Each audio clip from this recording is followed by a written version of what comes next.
A wise person once told me, dreams don't work unless you do. We try so hard in our lives to fit in. We try to fit into certain groups, certain frats, certain sororities, among certain friends, yet the people we idolize most are the ones that stand out. But when you're prepared, there is no fear. There is no fear of failure, because even if you've walked out of something and you feel like you failed at it, your preparation is so strong that you're gonna take that failure and turn it into the outcome you desire. And most people stop at failure, okay? We've all failed at things. I'm gonna continue to fail at stuff, right? It's the most powerful tool you can use, but it all depends on how you use it. What would your future be like if you decided to want that which you desire so strongly that it prepares you past your fears, that you experience the fear, as the one book says, feel the fear and do it anyway? Life is 10% what happens to you, it's 90% what you do about it. No matter who you are, no matter where you are in life, you can take the lid off of your job. And if you're wondering if you still have the lid on in your life, here are some clues that's gonna let you know that the lid is still on. If you're not excited about waking up in the morning, if you're sitting around bored out of your mind, if you got time to do everything anybody asks you to do, you probably got the lid on.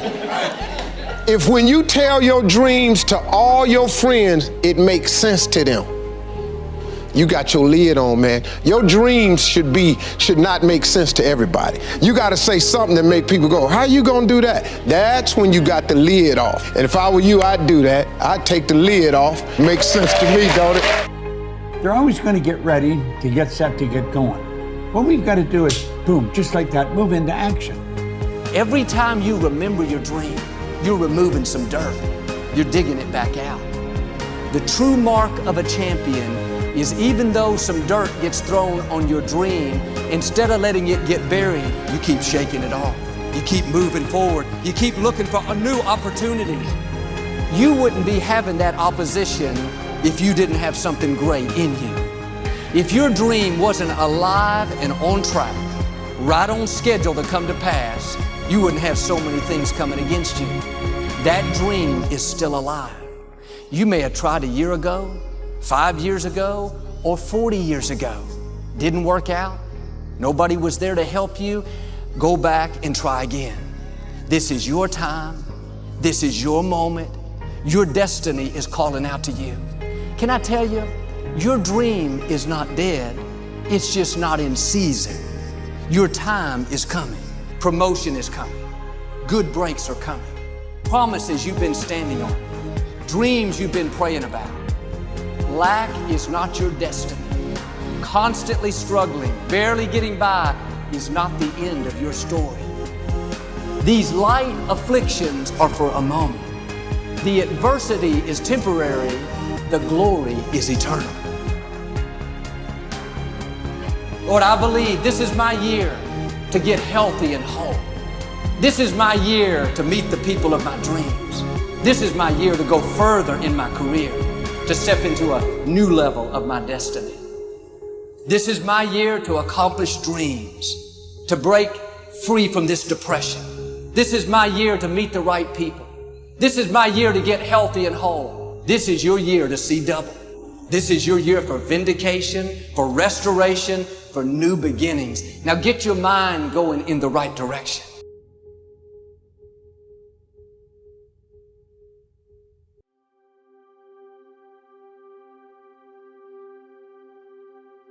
Here's the secret.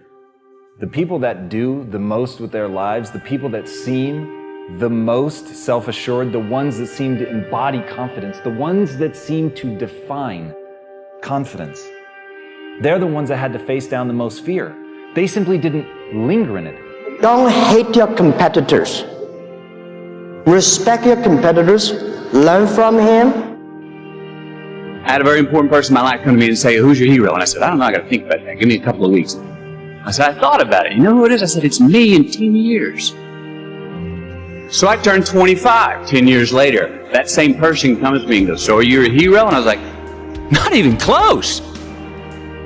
He said, why? I said, because my hero is me at 35. So you see, every day, every week, every month, and every year of my life, my hero is always 10 years away. I'm never going to be a hero. I'm not going to attain that. I know I'm not. And that's just fine with me because that keeps me with somebody to keep on chasing. That's the thing. Success and failure are generally slow processes. Either slowly building things up or gradually tearing them down. And that's why I say you've got to pay attention. You have to watch. You have to watch every single second. Choose love, and don't ever let fear turn you against your playful heart. I believe in manifestation. I believe in putting a rocket of desire out into the universe, and you get it when you believe it. You get it when you believe you have it, and that's the key. So we want to get really sensitized, acutely sensitized, sensory acuity, to whether what we're doing is working or not.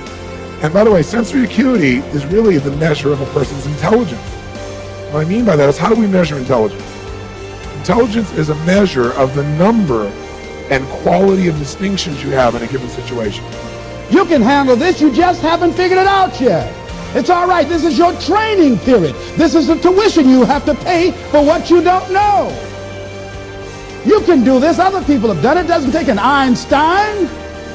Get you some people that can teach you some stuff that you don't know. Get you some people that have done it successfully and learn from them. Take some seminars, workshops, read some books on how to manage a business. Change the way you see yourself and begin to tend to the personal details. Understand that nobody's going to take care of your business better than you.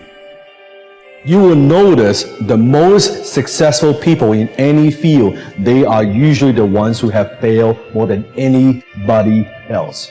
You see the difference between a successful person and everyone else? It's not a lack of strength, it's not a lack of knowledge, it's a lack of will.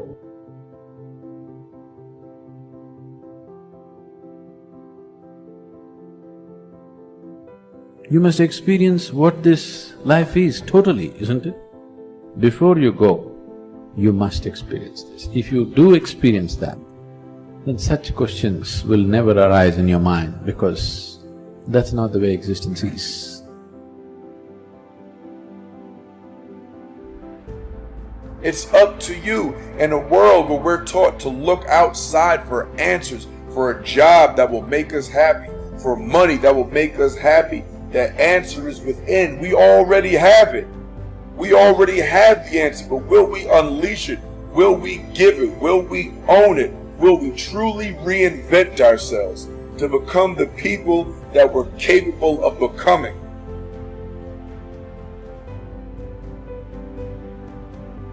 The bow too tightly strung is easily broken, says one of the proverbs. Balance is a gorgeous thing. So be monomaniacal in your execution around your high-value targets, your HVTs, your mission plan, but also build in some rewards. And that's going to send a gorgeous message to your conscious and your subconscious mind that, hey, this daily practice of execution around my deliverables is a beautiful thing. And you create this thing called momentum. And the monk who sold his Ferrari, I went back and I saw this recently. I think there's a whole chapter on momentum. And you become like this. I love skiing. You start off small, but as you go down the slope, you pick up momentum. A lot of people say, Robin, where do I start? I want to start a new business. I want to become a better artist. I want to find the love of my life. I want to be a world-class creative. I want to multiply my financial life. Where do I start? You just start. You just start. There's great power in the start. And when you start, life starts supporting you.